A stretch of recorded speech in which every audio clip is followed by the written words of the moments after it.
กันไปเนาะดึงให้เจ้าเนาะจะเก็บยังไงขึ้นว่าอะไรวะนักเด้จำอุ้มเราเห็นเนาะนี่ก็ลูกชายแล้วท่านนี้ก็เอาขึ้นอยู่เลยได้ป่ะว่ากันแรกก่อนใครดูเชื่อมือก็ได้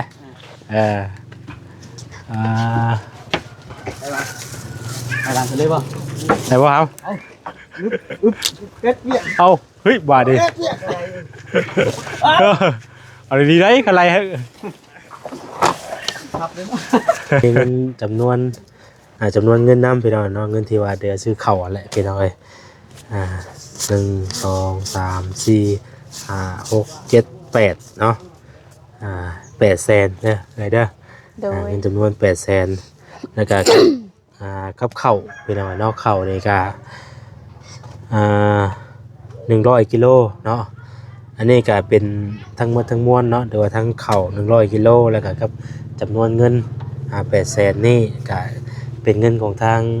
แม่แก้วแล้วก็พอสุขสวรรค์เด้อแม่แก้วพอสุขสวรรค์เพิ่นอยู่ต่างประเทศเพิ่นน่ะเด้อไปเด้อมีแต่ว่าให้ทางรับเงินแล้วก็ให้พรทางพ่อกับแม่เพิ่นเด้อ800,000เด้อไปเด้อแม่แก้วกับพอสุขสวรรค์โดยให้สุขให้มันให้ร่ำให้รวยเด้ออยู่ดีไม่แห้งได้ให้เหาะในถึงเพิ่นได้ให้เพิ่นพบสิ่งดีๆเด้อโดยเข้ามาในชีวิตที่มาช่วยเหลือเขาขมุกขอบใจหลายโดยอายุมันควันยืนโดยให้เพิ่นหังเพิ่นมีกว่าเก่าโดยสาธุเนาะมาช่วย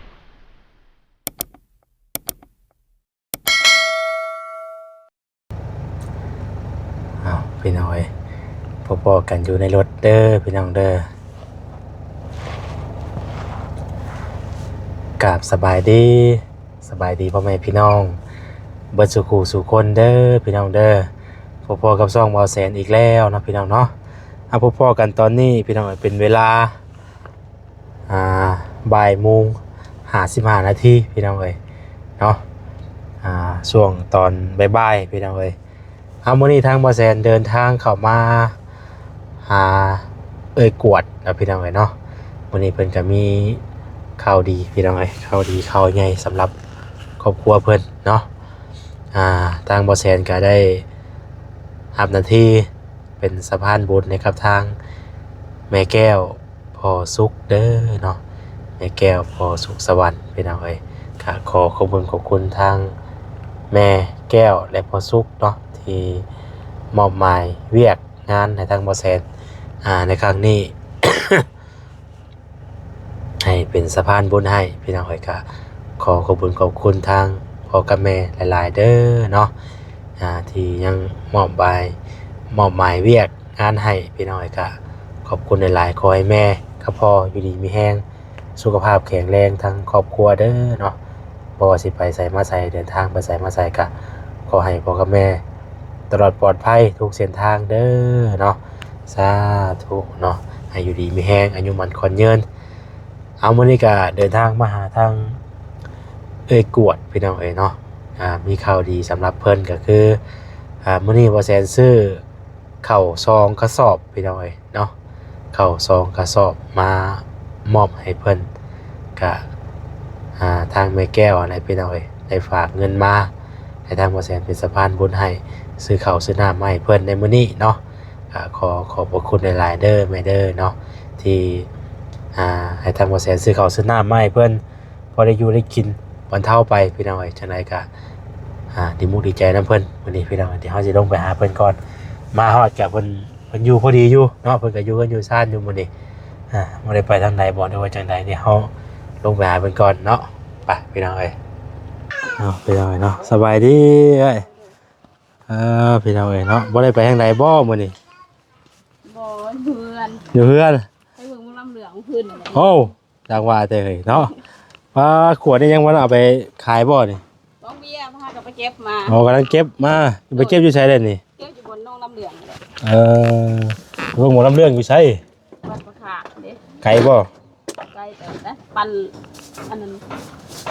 ไปหมดอึ๊บเพื่อ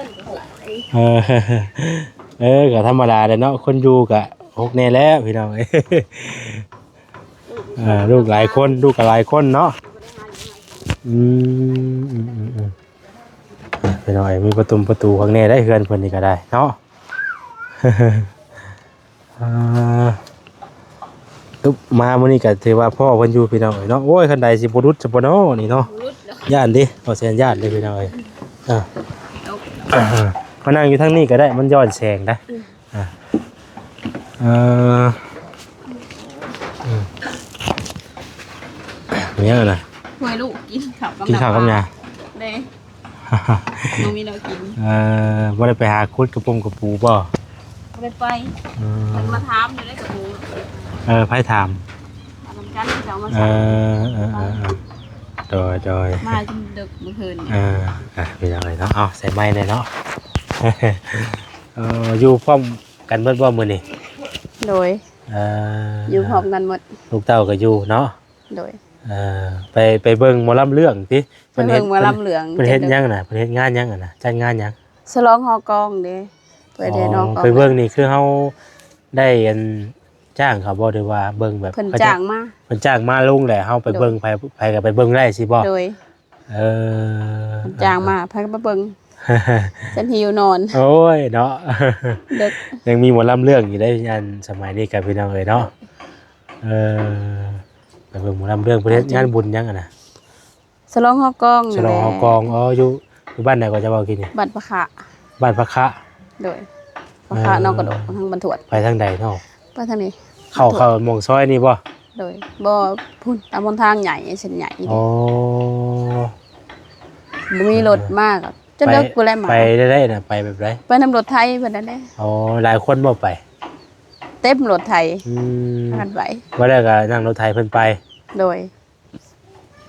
ไปหลายคนอยู่พี่น้อยเนาะโอ้ยเนาะแต่ข่าวยังน้อยก็นี่กินอยู่เพิ่นเว้าเบิ่งหมอลำเรื่องนี่ม่วนได้พี่น้องเอ้ย ผู้มักกะมวนคือก่อยก็ไปนั่งเบิ่งกับย่างอันย่างนี้แล้วบ่มีรถมา ไป ไปเพิ่นแหละเพิ่นมาก็แจ้ง คันเฮาได้ไปแหละถ้าเพิ่นบ่พามามันก็ต้องได้มาพร้อมกันสินะ โดย5 โมงวันเสาร์นี่ ถ้า จ ว่าน แจ้งบ่ได้นอนนะ ว่าเจ้า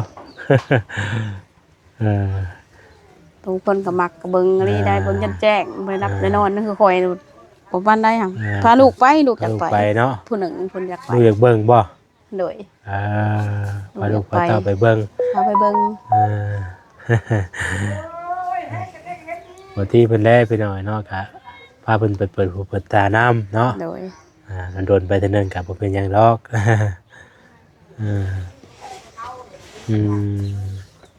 อยู่เพื่อนมื้อนี้ก็ได้ผู้แลมื้อต่อไปผู้ใดจังสิได้ไปหาก็มาเขียดกันเนาะ โดยมายังหิวนอน อยู่นอนบ่ได้ ก็ตื่น มื้อนั้นคือว่าไปยันบ่สิไปดองไปหยังบ่ไปมาแล้วบ่ มาแล้ว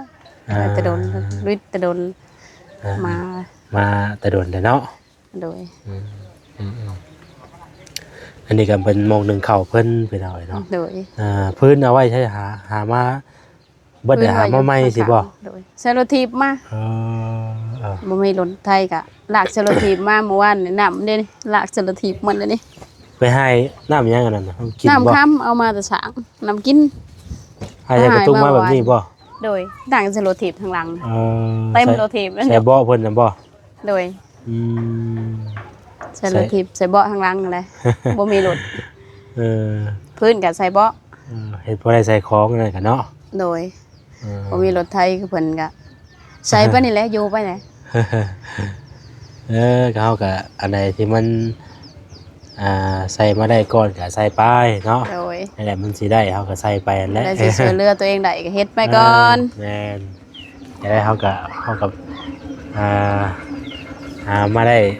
เอามาได้ซ้ำเฮาเฮ็ดได้อันแหละเนาะ โดย สู้ๆไปนี่แหละ ขอเฮ็ดคอยหาไปเนาะเอ้ยเนาะ โดย คอยเฮ็ดคอยหาไปแล้วไปหน่อยมีซ้ำลูกใหญ่เด้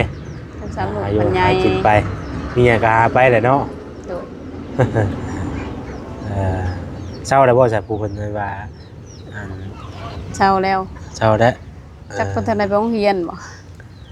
เพิ่นเข้าห้องบ่ได้เนี่ยเข้าโรงเรียน ห้องประสอง เข้าห้องมาซองบ่ โดย อ่า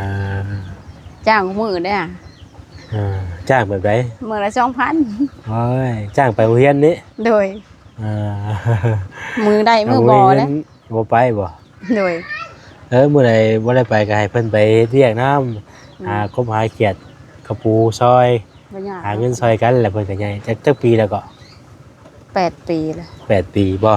โดย อ่าพวกได้มันหยังก็ใช้เงินเป็นเอาสมมุตินี้ก็ได้เนาะ โด เพราะ ย ว่าสิไปโรงเรียนก็ต้องได้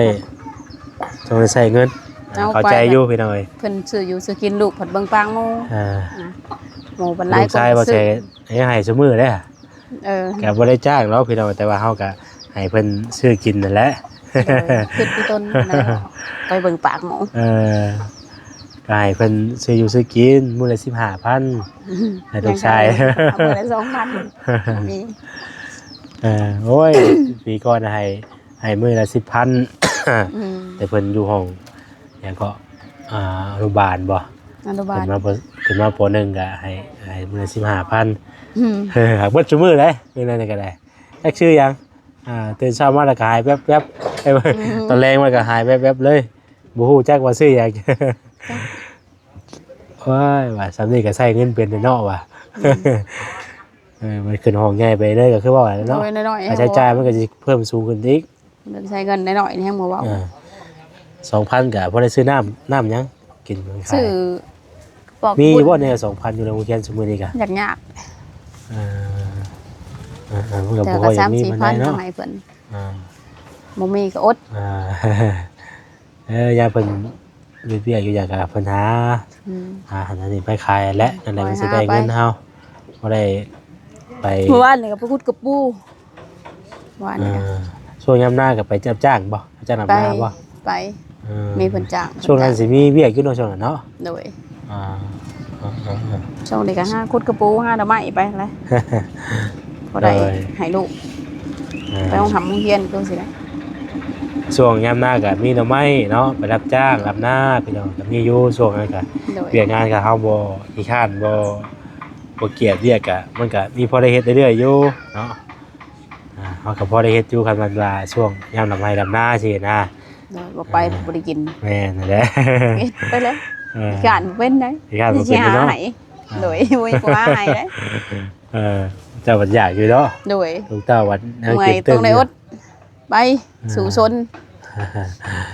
เฮาอยู่ได้แต่เก่ามาเฮาก็อยู่นั่นแหละ แม่นเพราะว่าปกติถ้าเอ้ยเพิ่นก็หาอยู่หากินแบบซี่แต่ใดมาอยู่แล้วพี่น้องเนาะแต่มื้อนี้เฮา มี ก็ มื้อนี่แหละอยู่ แล้วพ่อได้อย่างเพิ่นก็ปกติเพิ่นก็อยู่แบบนี้ของเพิ่นเรื่อยๆอยู่แล้วนะแล้วเพิ่นก็อยู่ไปเรื่อย แล้วเพิ่นก็หาแบบนี้ไปหาอยู่หากินไปแต่ละมื้อเนาะ โดยบ่ได้อยู่ดอก แต่แบบนี้มาแต่ใดแล้วไปแล้วเลยก็บ่ได้ไปพ่อเพิ่นอยู่อันหม่องเพิ่นถิ่มขี้เหงื่อมื้อนั้นเนาะแล้วก็ตามมาฮอดเฮือนฮอดซ่านเพิ่นก็คือเห็นนั่นแหละพี่น้อย โดย มาแล้วก็เพิ่นก็ขาดแคลนเรื่องข้าวเรื่องน้ำนี่แหละหลายอย่างหลายแนวเพิ่นก็ได้ เพิ่นก็ได้มันกลางมุ้งนอนใหม่ได้บ่ โดย กลางไม้ได้บ่ กลางแล้ว ใช่เพิ่น เฮ้ได้บ่นอนกับลูกอันนั้นดื้อ ใช่ บ่นอนกับบ้านยัง โอ้เปลี่ยนแล้ว ดังหนึ่งบ่ได้กลาง แต่ว่าผ้าห่มยังบ่เปลี่ยนเนาะ บ่ได้เปลี่ยน ผ้าห่มยังบ่เปลี่ยนพี่น้องเอ้ยแต่ว่ามุ้งนี่เปลี่ยนอยู่มุ้งมันนี่ลางใหญ่กว่าเก่าแล้วบ่บัดนี้บ่ โดย เปลี่ยนน้ำสาดกันพี่น้องเอ้ยเนาะอันว่า ลูกเพิ่นเหี่ยวใส่บ่นอนบ่อยากบ่อยากใส่เพิ่นนะใส่เวลาแขกคนมาเฮือนเด้บ่มีให้เพิ่นห่ม อึ๊บโอ้ย ไว้ไว้นะ อยากได้พี่น้องเอ้ยไปใส่เดียวบ่แซนอันนั้นก่อนมื้อนี้ก็ซื้ออันนั้นซื้อข้าวมาให้เด้อ โดย ซื้อข้าวมาให้พี่น้องมื้อนี้ก็ไปเดี๋ยวลงไปเอาเข้าก่อนไปอุ๊บยันแต่คันไหลนี่แหละหักรุดเลย บ่ได้ถ่ายมันบ่มีเวลา ใช่ครับบ่ค้ำอยู่ไงมากับบ่ค้ำมื้อนี้ก็พี่น้องเอ้ยบ่จิตเพิ่นบ่ได้มานำเพราะว่าเพิ่นไปไสวะซอยงานบุญเนาะ แม่ไปพาเพิ่นไปซื้อเครื่อง อ้ายอันมานั่นอยู่ห่ะมาย่อเข่าอยู่ไปทางบ่ค้ำย่อ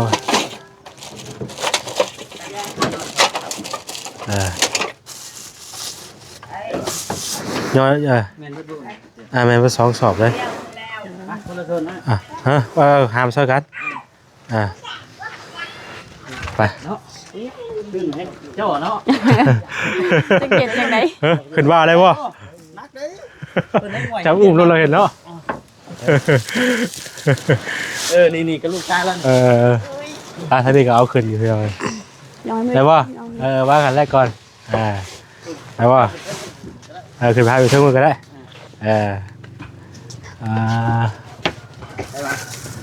ไปร้านไปเลยบ่ ได้ป่ะครับ เฮ็ดเวียก เอาเฮ้ยบาดดิ เฮ็ดเวียก เอาดีๆได้กันไรฮะ ครับเด้อ โอ้ยเดี๋ยวเอาพี่น้องเอ้ยขอบใจมาครับไปพี่น้องเอ้ยเนาะป้อโธ่เพื่อเราจะบ่ฮักบทบาทนี่เนาะ จะเก็บจังได๋บ่ฮักดอก เบิ่งอันนี้เอาดึงขึ้นอีกได้บ่สอนกันเลยสอนไหนมัน สอนเลย ถ้าง่ายเราไปเฮงกันน่าจำเนาะย้อนนักบ่ได้เช้าระวังมันรุดอีกได้แหละเนาะ แรงหนักกับเจ็บมื้อนั้นก็ไปหยกเซามาขอกไก่เขาเจ้าก็มาแล้วก็เจ็บเพิ่นโดย ให้ลูกชายและส่วนบ่ได้นั่นก็เด้อ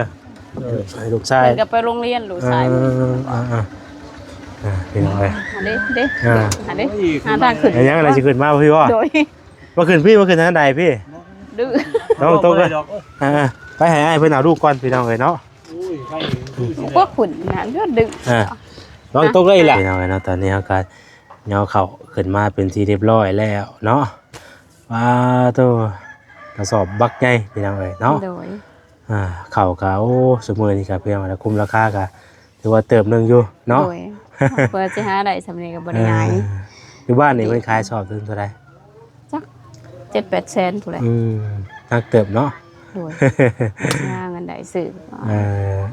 พี่น้องเอ้ยบางเทื่อคันเฮาซื้อเขตนอกพี่น่ะ700,000พี่น้องเอ้ยเนาะ มันอาจจะแพงกว่า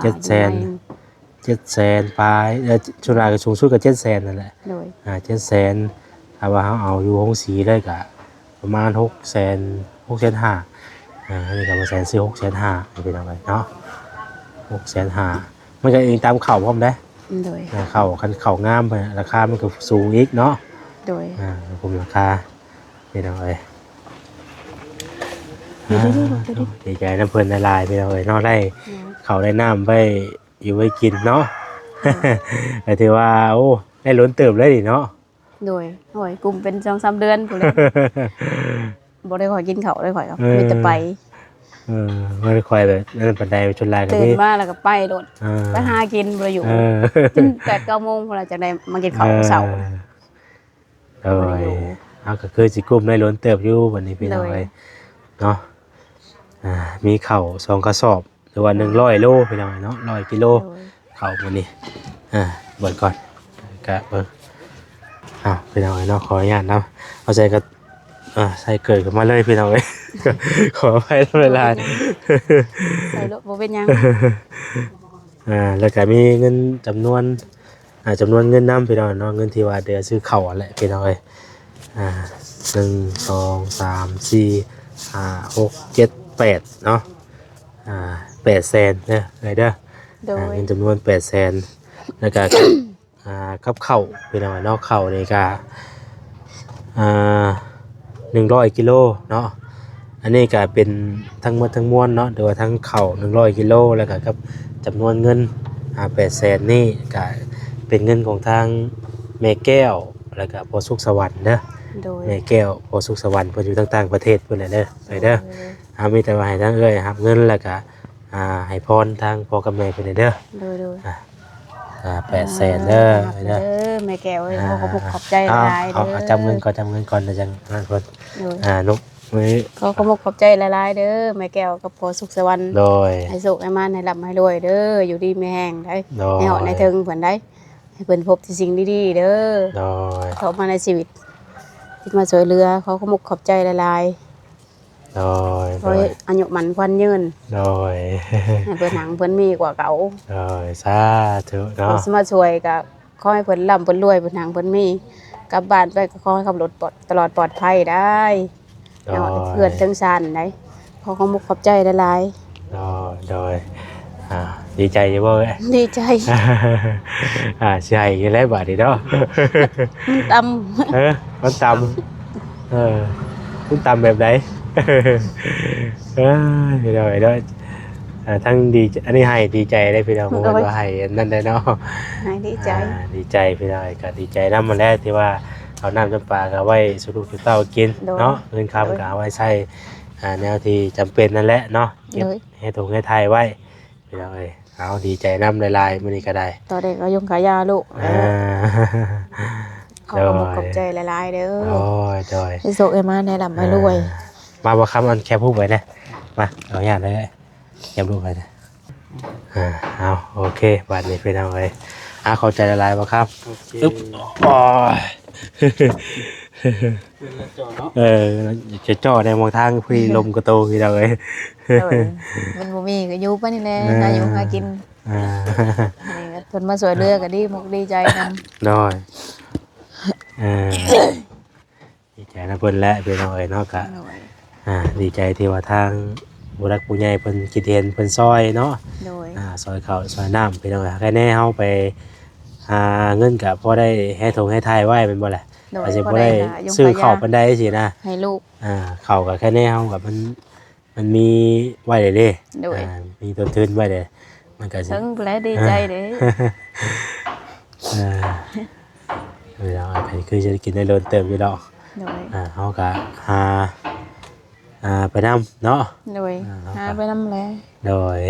ก็พอบ่ได้ซื้อนะพอบ่ได้หิวบ่ได้อึดได้หิว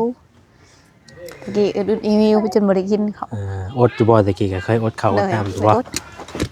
บ่ได้แต่ลูกกินน่ะยาเจ้าเองบ่ได้กินก็ตามมันขอให้แต่ได้ลูกได้กินเพิ่นบ่ให้ หามาได้ เด็กน้อย หามาได้แต่ก็ให้ลูกให้เต้ากินอิ่มก่อนพ่อแม่กินน้ำดังเนาะ โดยพอจะลูกเต่าเองพ่อแม่ จะคนก็ลูกเลย ล้มปัญหา คนเลยเนาะ โดยครับมันอยู่นำแต่3คน อ่า กับเพิ่นผู้หายเพิ่นเพื่อนรักนั้น ไปอยู่ของเพิ่นเนาะ โดย อยู่น้ำไผ่ก่อนจะวันแล้วมัน เงินมาสาว สาวป่ะ โดย คือว่าเราอยู่นี่กับมันบวชกันเนาะ เพิ่นเลี้ยงแต่ยังน้อยคอยบ่ได้เลี้ยงเพิ่นเลี้ยงตั้งแต่อายุประมาณ2 ปี โอ้อีหล่ะตกแล้วเด้อ หน้าบ่ดื้อลูกนั่งลง โดย เอาลงมาไว้บ่ดื้อนํเพิ่น เรียนตกไปเอาไอ้เนาะเป็นคนก็เป็นวัดเป็นไอไลน์สมือนี่ก็น้องบ่สบายพอใจก็ยังแบบตันลังอยู่ตอนนี้ก็ได้ไม่ได้ บ่ดื้อนั่งลงบางแน่เพิ่นมา พากันกินข้าวน้ำปลาไปเอาไอ้นอนนี่ เขากำน้ำตาบ่ได้หากินบ่ได้หาอยู่ แล้วบ่แรงกับอันพักพรมีแห้งนะครับพากันไป โดย หาคุดอยู่ในกินมาตอนแรกในบ้านนี่เนาะ ไปนำกันเป็นรถถีบคนละคันพอกันได้ประกันไปยังไปเอาเพิ่นกับไปนำกัน โดย หาช่วยกันน้ำกับตักช่วยกันเพิ่นก็ใส่ดงกุยเพิ่นนี่ดิเพิ่นกุยทงอันนี้แหละนี่ ยังนะ ตุกน้ำนี่ดิ อ๋อต้องออกมาบ่อน โดยใส่ต่างหากเด้เพิ่นใส่ทงเพิ่นก็กุยถีบรถพร้อมกุยทงน้ำพร้อมคอยก็ลากทางหลัง น้ำสร้างบ่อนี่นะทุกคน น้ำสางน้ำคำตักมาแต่น้ำคำคอยกะ ผมมีนะคำว่าใส่กระถางก็จะเสียมาได้เนาะ บ่มี ก็เลยหายตุกไปสิมาเนาะ โดยกระทั่งปัดมันไกลเด้รถล่างก็บ่มีก็ได้ใส่กิน โดย ก็เฮิงเติบ 4-5 มื้อพู้นแหละจะได้ไปตักก็ลากใส่รถมากับใส่สู่ใส่ชัดพู้นแหละบางคนก็เจ้าลากบ่ได้ก็จะแบบมันเงิงทางหลังเด้คอยแบบเขาเคยลากมาแล้ว ทางงงนอนในทางนั้นเนาะไปใส่เลยมีแต่ว่าทำนั้นแหละเลยทางว่าใส่กะสิกลับซะก่อนบัดนี้เนาะ โดย ไปเวียกทางอื่นต่ออะไรพี่น้องยังบ่ทันได้กลับดอกเนาะเก็บไว้ดีๆเด้อเงินเด้อเอาไว้ดีๆพี่น้องเอ้ยหาโชคดีเด้อเด้อดีมีแห้งเนาะเดี๋ยวมื้อหน้ามื้อในจังสิมาเยี่ยมใหม่ ใจละลายเด้อสุขภาพด้วยเด้อ โดย ขับรถตลอดปลอดภัย โดยผมยังดีใจอยู่เราไปโดยเนาะ จนหาย ตั้งแต่เกิดมาเรากับบ่มีผู้ใด ยื่นมือกับว่าซอยแบบนี้เนาะ เคยได้แบบนี้จัก ไปเอาเอ้ย จนหาย ดีใจแล้วไปเอาเอ้ยเอาสู้ๆเด้อเด้อโดย เอาอายุหากินไปแล้วนอนกับลูกกับเต้าไปไปเอาเอ้ยจังได้จ้ะทำเพิ่นใหญ่เนาะ อดทนไปแล้วโดยเก็บกระปุกปองไปแล้ว โดยเอาสบายดีเด้อโดยโอเคพี่น้องเอ้ยเนาะสำหรับคลิปนี้ก็จะขอจบคลิปไว้สำนี้ก่อนเด้อพี่น้องเด้อจังไดก็ขอบคุณหลายๆเนาะทางแม่แก้วพี่น้องเอ้ยพอสุขสวรรค์เด้อเนาะเพิ่นได้สดซอยเข้ามาพี่น้องเอ้ยเนาะนี่แหละข้าวน้ำจ้ำปลากับเงินจำนวน800,000พี่น้องเอ้ยเนาะให้เพิ่นพอได้อยู่ได้กินซื้ออยู่ซื้อกินข้าวน้ำจำปากับพอได้บรรเทาพี่น้องเอ้ยครับก็กลัวเพิ่นนั่นแหละจังได๋ก็ขอบคุณทางแม่ละลายขอให้อยู่ดีมีแรงสุขภาพแข็งแรงเด้อแม่ได้เนาะเดินทางไปไสมาไสก็ขอให้ตลอดปลอดภัยทุกเส้นทางอายุมันขอนยืนเนาะอยู่ดีมีแรงทั้งครอบทั้งครัวสำหรับมื้อนี้ทางบ่แสนจะได้ขอตัวไปก่อนพี่น้องเอ้ยลำลาไปก่อนเด้อเนาะอยู่ดีมีแรงบ่สุขสุขคนพี่น้องเอ้ยเว้าก็ยากแน่นึงตันดังเนาะเป็นวัดยังบ่ทันเช้าอยู่หัวใจก็ได้ขออภัยนำหลายๆพี่น้องเอ้ยเอาลำลาไปก่อนเนาะอยู่ดีมีแรงบ่สุขสุขคนเด้อสำบายดีพี่น้องเอ้ย